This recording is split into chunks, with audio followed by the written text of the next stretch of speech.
Outra coisa que pouca gente fala e que é muito comum é de síndrome fúngica. Aquela pessoa que tem aquela noite de sono muito agitada, com muitos pesadelos. Isso é muito característico, porque os fungos eles fazem com frequência na gente uma hipoglicemia. Essa é uma das formas deles de defesa. E é aí, Pri, que entra a questão da vontade de comer doce. Quando o fungo causa uma hipoglicemia em você, como uma forma de defesa dele, ele faz com que você queira mais doce. Por quê? O que é hipoglicemia? Caiu a tua glicose no sangue. O que você entende? Preciso de mais energia, preciso comer. E aí, muitas vezes, quem você busca? O doce. É por isso que a gente fala que é muito comum quem tem síndrome fúngica ter vontade de comer doce o dia inteiro. Aquela vontade incontrolável não é um horário. Eu tenho muita vontade de comer doce depois do almoço e do jantar. Não. A síndrome fúngica é aquela pessoa que se deixar, ela tem vontade de comer doce, ela pensa no doce o dia inteiro. Se você pensa no doce com muita frequência o dia inteiro, isso aí, Pri. Se você está se identificando com outros sintomas que eu citei aqui, se você entende que precisa de doce o dia todo, isso é muito característico de síndrome fúngica. Uma das coisas que é muito comum também é o quê? Um cansaço. Pensando nessa hipoglicemia que o corpo causa, um cansaço após as grandes refeições. Sabe aquela coisa que você come e fala, que cansaço que esse almoço me deu? Que vontade de dormir depois do almoço? Que vontade de dormir logo depois do jantar? É a hipoglicemia, é esse fungo ali. E aí eu trouxe aqui, até postei lá, né, nos stories, maçã. Quer ver um sinal clássico de quem tem síndrome fúngica? Muita vontade, muita fome depois de comer maçã. Aquela coisa que você diz assim, eu gosto de maçã, mas eu nem como, porque parece que me dá uma fome, faz um buraco no meu estômago. Quem aí é a pessoa que come maçã e parece que fez um buraco no estômago? Por que isso acontece? Porque a maçã tem um carboidrato, que é a arabinose, que o fungo fermenta esse carboidrato e produz o que a gente chama de ácido tartárico. Oi, Carol! Que produz o que a gente chama de ácido tartárico. Esse ácido tartárico é responsável por fazer essa hipoglicemia e essa vontade louca, essa fome depois de comer a maçã. Então, o corpo tá todo tempo mostrando pra gente que tem algo que tá errado. Então, vamos lá.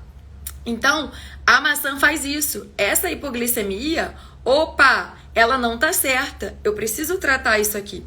Então, se eu tenho esse cansaço, é comum, gente, até em crianças, tá? Tem muita criança que tem muito fungo. Se vocês conhecem alguma criança aí na casa de vocês, o filho ou o sobrinho, que tem muito pesadelo à noite, acorda no meio da noite todo suado, isso é muito comum em caso de síndrome fúngica. E aí, isso vai afetando a vida de vocês em vários sentidos.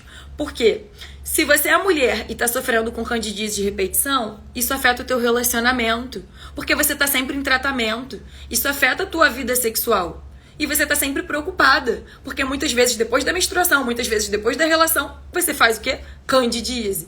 Então você começa a ficar mal. Isso afeta o relacionamento. Isso afeta a vontade, né, de se relacionar, de estar com o outro. Essa candidíase te faz se sentir insegura. Essa candidíase você fica sempre assim, meu Deus, e aí? Será que eu vou ter esse mês de novo? Isso vai gerando um estresse emocional. Se você tem muita alteração de humor, isso vai afetando o teu relacionamento aí com as pessoas também. Porque numa hora você tá bem, na outra hora você tá péssima.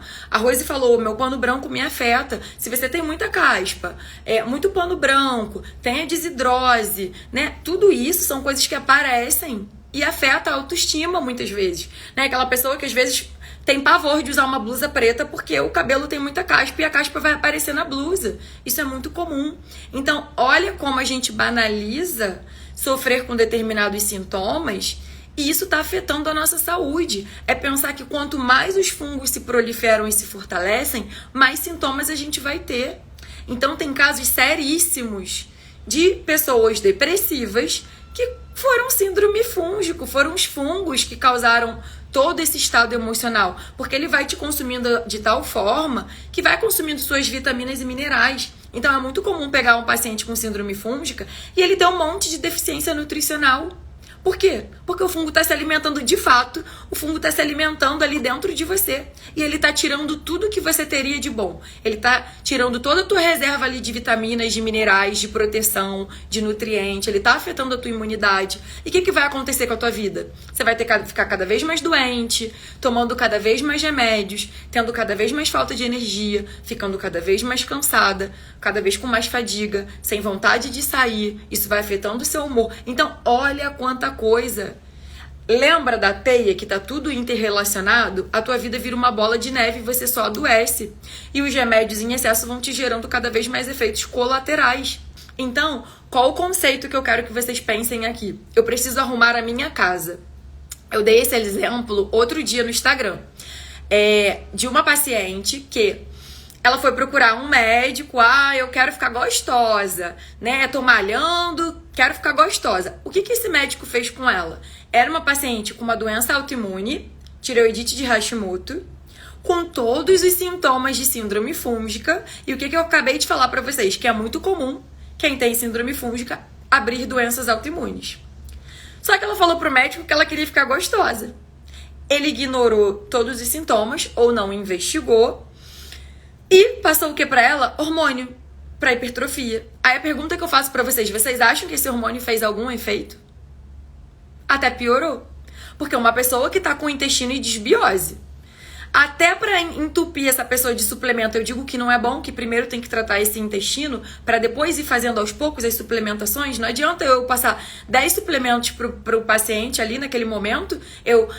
Isso aqui é bom, né? Vocês aprendem lá. A Larissa falou que o ômega 3 é bom, que vitamina D é boa, eu vou comprar tudo. Não, vamos arrumar a casa primeiro, vamos começar a tratar esse intestino, melhorar essa alimentação, dar mais fibras, tratar esse intestino primeiro pra depois ir complementando. O suplemento entra como um a mais, né? Então, primeiro a gente começa do básico, ajustando as estratégias básicas.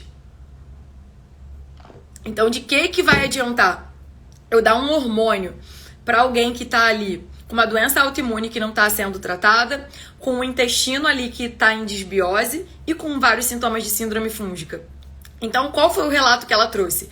Começamos a atuar em cima da síndrome fúngica e ela falou: nossa, meu corpo tá mudando muito, olha como a minha barriga já desinchou, nossa, tô muito melhor. Por quê? Porque a gente começou a corrigir a desbiose. A desbiose intestinal, essas bactérias intestinais ruins em proliferação, o que elas fazem com o nosso corpo?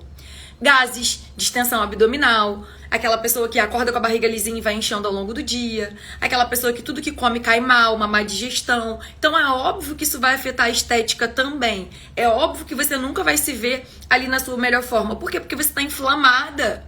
O intestino em desbiose é uma pessoa que está inflamada. Então lá no início, né, o Jonathan perguntou: tem a ver com inflamação? Sim, porque se a gente não cuida dessa microbiota, você está inflamada. Se você está inflamada, você não melhora da síndrome fúngica. E tá tudo interligado. E é isso que a gente precisa cuidar.